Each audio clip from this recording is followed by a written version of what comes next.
My name is Stephanie Arne, and welcome to my office. I got a globe. I am broadcasting to you from my backyard here in Santa Barbara, California. And today on this show, me and my colleagues around the world would like to share a few positive stories between humans and the natural world. But first, I'd like to take a moment to express my condolences for those of you experiencing hardships during this pandemic.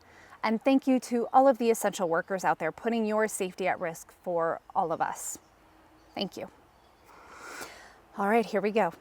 As a naturalist, presenter, and Curiosity Stream's wildlife and conservation ambassador, I try to connect people to nature with animals.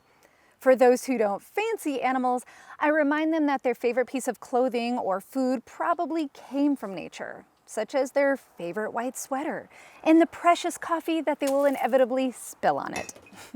But for many people, the way they connect with nature is by visiting a place, like the beach. As we've seen this month around the country, people love the beach, and when you take it away, whew, watch out. This reminds me, I recently read that Earth Day has a connection to a beach nearby. So for more on that, let's go to Steph at the beach. Steph? Hi, Stephanie. Where are you? I'm reporting to you as close as I can get to the spot where Earth Day was inspired. Wait, yeah, that's right. We're under a stay-at-home order right now. Anyways, 51 years ago, the largest U.S. oil spill in history to that date took place in the ocean right behind me. Needless to say, beaches were closed for health and safety reasons. People were not happy. And the following year, Earth Day was launched. Today, Earth Day is the world's largest secular observance. Every year, it brings together over 1 billion people to inspire behavioral change and policy change. I mean, the Clean Air Act, the Endangered Species Act, and the Environmental Protection Agency came out of this movement. Now that's what I call turning lemons into lemonade. Steph, did you just take a bite of that lemon? Oh, yeah, why? Oh, don't worry, it's organic. Okay. This year, Earth Day events were canceled, so Earthlings officially took Earth Day online. While many participated via video conference, others got a chance to celebrate in their neighborhoods. Hi, Steph. So for Earth Day, I am out here cleaning up trash along this roadway behind me. It actually crosses the Appalachian Trail. Together, we made the world a better place by recycling, making art, and helping animals. For Earth Day, I'm making an earth out of recycled bottle caps. If you love frogs and toads, keep parts of your yard unmowed and dig a pond. Give them habitat. Give them somewhere to live. Happy Earth Day! Rob Carmichael from the Wildlife Discovery Center. We are releasing a rehab baby turtle into a starter cage until he goes back to the wild.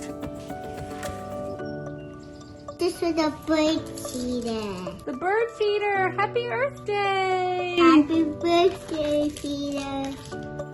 Aw, all the feels. While we humans have been in our homes for the past 2 months, nature seems to have responded dramatically. You might have seen online, sea jellies in the Venice canals, coyotes enjoying the Golden Gate Bridge, boars taken over a town in Israel, goats living on the edge in Wales, and a kangaroo was caught hopping through an empty intersection in Adelaide. Keep in mind that some of these animals have long frequented these cities, just not with such confidence. A pair of giant pandas at the Ocean Park Zoo in Hong Kong successfully mated naturally for the first time in 10 years of living together, which is great because it has a higher success rate than artificial insemination. But just to clear up any misconceptions, zoologists have known for decades that pandas prefer silence during mating season. While those pandas are just starting their parenting journey, sea turtles around the world are ending their annual parenting in peace. Reports out of Florida, Thailand, India, and Brazil say that there are more nests due to a decrease in human presence. So there will be a boost in the sea turtle population this year. So let's continue to practice sea turtle social distancing once the beaches reopen. Okay? Deal? Good. Oh, hold on. We've got breaking news. This just in from Florida. Finn the dog was just approved and permitted by the Sea Turtle Preservation Society to be trained as a sea turtle nest scent detective. Unfortunately, because of coronavirus, official training will take longer than expected as they're delayed in collecting and training with cloacal mucus samples from nesting females. Despite that fact, he's got his uniform on at home and he is ready to go on patrol. Congratulations, Finn. While animals like Finn and I are stuck at home reading these stories that are blowing up the internet, I've heard other stories about people targeting animals who may be associated with this pandemic. This footage was sent in by filmmaker Alex Wiles. On Earth Day, he captured the release of over 400 bats by the folks at Nebraska Wildlife Rehab. Bats like these act as pollinators, insectivores, and can even act as seed dispersers. According to a USGS study, every year in the United States alone, bats provide at least $3 billion worth of free pest control to the agricultural industry. So bats aren't the villain here. You don't have to like them, but we sure do need them. If you'd like to help keep the bat population healthy and strong, you can put up a bat box near your home. They'd totally appreciate it. Do you hear that? That means there's a new species in the house.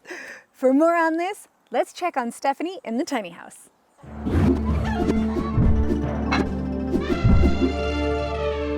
Meet a turtle who finally feels seen.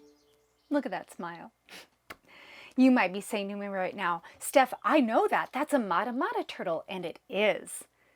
But using DNA analyses, researchers recently proved that there are officially 2 genetically and morphologically well-differentiated species of mata mata turtles. Now that might not mata to you, but it sure does mata to him. Back to you, Steph. Let's check in with a few of my conservation colleagues around the world and see how nature is doing in their neck of the woods. Patrick, what's going on in England? Hey Steph, how's it going? So here in London, lockdown life continues. And it's been a real eye-opener, I've got to say, seeing how wildlife across the world is responding to such a dramatic change in human behaviour. And here in the city, we can see that as well. I mean, it's late afternoon, and if we take a look around, this park is normally filled with people, but that's not the case here today. But the changes are ones that we can not only see, we can also smell. What do I mean by that? Well, here in the city, pollution is normally a really big problem. But I gotta say that it feels like breathing a breath of fresh air. That's right, Patrick. Our air pollution has dropped by 60% in Delhi, and for the first time in decades, the Himalayas can be seen from over 100 miles away. For more on what that means for the planet and human health, let's check in with CuriosityStream's space ambassador, Kevin J. DeBruin. Thanks, Steph. Okay, listen. Without us all driving around everywhere, burning up our fossil fuels, NASA and ESA have released images and report a dramatic reduction of NO2 in our atmosphere, as well as a drop in particulate matter in cities like LA and Delhi. So what does this mean though? Well, with fewer particulates in our atmosphere, that could mean fewer particulates in our lungs, which research has found that defeating illnesses like COVID and other respiratory issues makes very difficult. Honestly, we need to take this data and make a positive impact. We need something good out of this situation, so hopefully it means for a healthier planet in the future. Back to you, Steph. Thanks, Kevin. Something else that's been reduced as human activity decreased overnight? Sound. The world is at its quietest level since the Industrial Revolution, and scientists are listening and recording.